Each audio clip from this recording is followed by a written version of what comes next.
The flight that the area has enjoyed for so long, in fact the last 8 years, from Jackson International to Washington Reagan, which is the downtown airport in our nation's capital, is a huge economic driver, as well as a driver for all the folks that do any traveling between those two cities.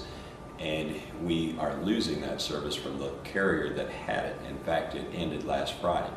But now, as of Monday morning, March the 5th, US Air has a temporary gate to take over there at Washington Reagan. So now we have that flight back, but it's on a temporary basis, and that's what is so concerning to us. There is a real possibility that we could lose those gates and lose those slots at Washington Reagan, and therefore lose the nonstop flight to our nation's capital. So the Jackson International Airport has rallied and has worked with US Airways.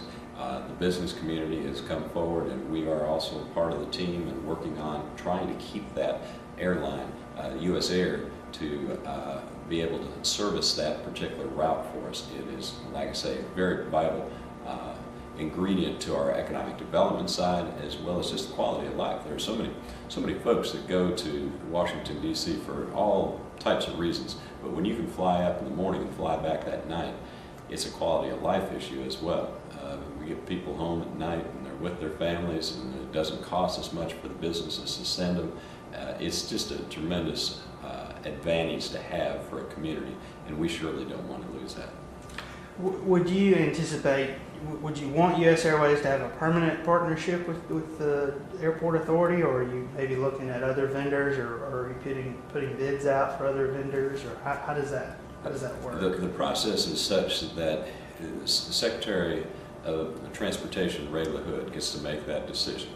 And so right now the documents go in.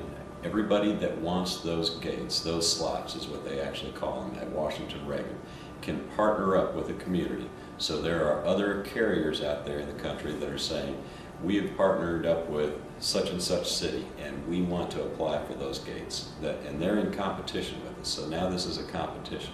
This temporary assignment of gates to US Airways will only last a few months. And so we know that the time is now that we have to make this pitch to this Department of Transportation with US Airways, because other airlines, other cities are competing. If they win, if some other city and airline win that competition, we have no chance of partnering up with someone else. So US Airways is the airline of choice by us to take over that particular service. US Airways has already submitted their documentation on Monday, stating why they think that this is the best fit and this service should be continued for Jackson, Mississippi.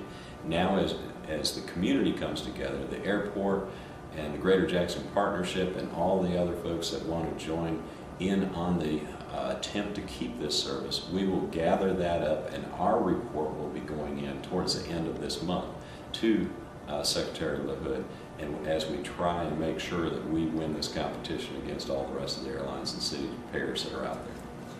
You mentioned other cities. Has this situation happened before in metropolitan areas similar to Jackson?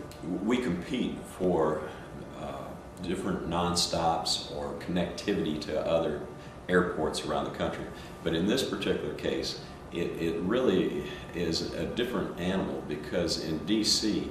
that's where the Secretary of Transportation gets to be involved more, because this now becomes a situation where the gates are awarded by them.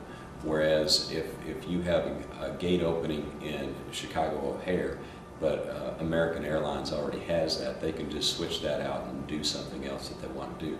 Here, the particular carrier, Delta in this case, that had our nonstop flight to Washington D.C.